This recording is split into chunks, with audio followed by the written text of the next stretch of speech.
Տարեդարձն ենք շնորհավորում եւ զգացիք, որ թեվակողել ենք 4-րդ հանրապետություն, այսօր Փաշինյանը հայտարարել է, որ թեվակողում ենք 4-րդ հանրապետություն, երրորդն էլ կոնֆլիկտներով է եղել, հիմա խաղաղությամբ ենք սկսում այդ հանրապետությունը։ Փաշինյանը մեզ կհասցնի 10-րդ հանրապետություն նույնպես, դրա համար մենք պետք է չթողենք իրեն։ Այսինքն վտանգներ եք տեսնում այդ համարակալման մեջ։ Իհարկե, դուք չեք տեսնում։ Եթե մեր հողերը հանձնելով հռչակենք հանրապետություններ, իրանք կասնենք, ես մի անգամ ասել եմ Լոռուան։ Այնտեղ կանգնելու ենք։ Պարոն Կարապետյան, ասում եք Փաշինյանին հեռացնելու գաղտնի պլան ունեք։ Այդ պլանի հետ կապված ինչ քննարկումներ են տեղի ունենում, հանդիպումներ ունեցել եք այլ ուժերի հետ։ Այդ պլանների հետ կապված ուժերի հետ հանդիպում պետք չեն։ Մենք էլ ունենք գաղտնի պլան, Փաշինյանն էլ ունի գաղտնի պլան իրեն հեռացնելու։ Արդյունքներ երբ կտեսնենք, պարոն Կարապետյան։ Ինձ թվում է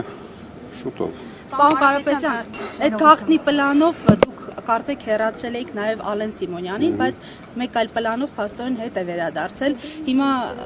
ինչ պլան է գործել, որ ինքը գնացելու հետ է եկել եւ ռակերովկան ինչով եք պայմանավորում աղքարտուղարի պաշտոնում նոր թեկնածուի առաջադրման։ Հետ չի եկել, իրեն նշանակել են աղք։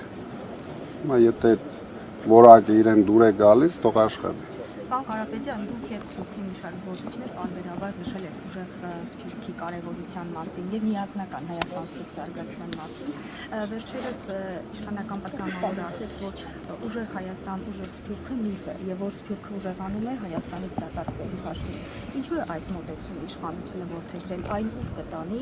եւ արդյոք այս համատեքստում տեսնում եք Սփյուռքի քաղաքացիների իրավունքի որոշակի սահմանափակումը։ Իհարկե,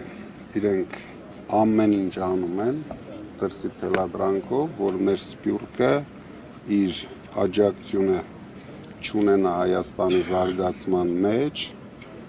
իր մասնակցությունը չունենա Հայաստանի քաղաքական կյանքում, իրենց թվում է իրենք այդպես հնարավորություն կունենան վայելեն մի քիչ ավելի երկար, բայց սխալվում են։ Պարոն Կարապետյան, Աննա Հակոբյանը նաև ձեր քաղաքական ուժի ազգային ժողովի խմբակցության ղեկավարին էր հրավիրել հանդիպման, որպեսզի քննարկեն կանանց հանդեպ ընտանեկան բռնությունների հարցը։ Այս մասով դուք ինչ կարծիք ունեք, ինչու հրաժարվեցիք։ Կանանց մասով ինձ հարց մի տվեք, ում հրավիրել էր իրեն հարց։